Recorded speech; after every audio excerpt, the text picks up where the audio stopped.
नमस्ते नमस्कार, मैं आपका छोटा भाई वीरेंद्र दीवाना और हम लोग आए हैं आज बलरामपुर में जय गणेश स्टूडियो में गाना रिकॉर्ड कराने के लिए। और ये हैं हमारे बड़े भैया जो डायरेक्टर साहब हैं। लीजिए इनसे बात करिए। नमस्कार, प्रणाम। मैं सत्या तिवारी आप सभी भगवान रूपी दर्शकों को पैर छू के प्रणाम करता हूं।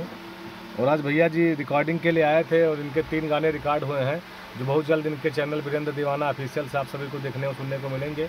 बहुत ही अच्छे गाने इनके रिकॉर्ड हुए हैं, बहुत ही अच्छे गाते हैं, बहुत ही अच्छे इंसान हैं। इनका आप लोग सपोर्ट कीजिए, लाइक कमेंट शेयर दबा करके करिए। और देखिए हमारे बलरामपुर ज़िले के बहुत अच्छे सिंगर अशोक प्रेमी जी भी हैं, जिनका हाल ही में एक गाना जाके परदेसवा भुलाए गए बलमू करके बहुत ज़्यादा ट्रेंडिंग में चल रहा है।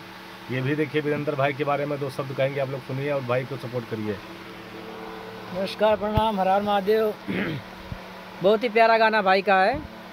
3 गाना रिकॉर्ड हुआ है, बहुत जल्द यूट्यूब चैनल पे आएगा। आप लोग देखें, सुने और दबाकर शेयर करें, भाई को सपोर्ट करें।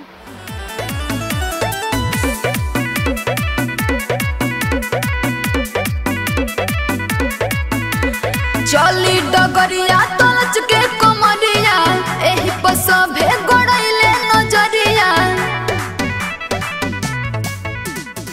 तो जैसे कि दोस्तों आप लोग हमारे गुरुजी से और हमारे बड़े भैया से बात किए, उनका प्यार दुलार ऐसे हमारे ऊपर बना रहे और आप लोग हमारे चैनल में जुड़े रहिएगा। 3 गाना बहुत ही जल्द आने वाला है वीडियो के साथ, देखते रहना। चलिए जब तक के लिए मिलते हैं अगले वीडियो के लिए। नमस्कार।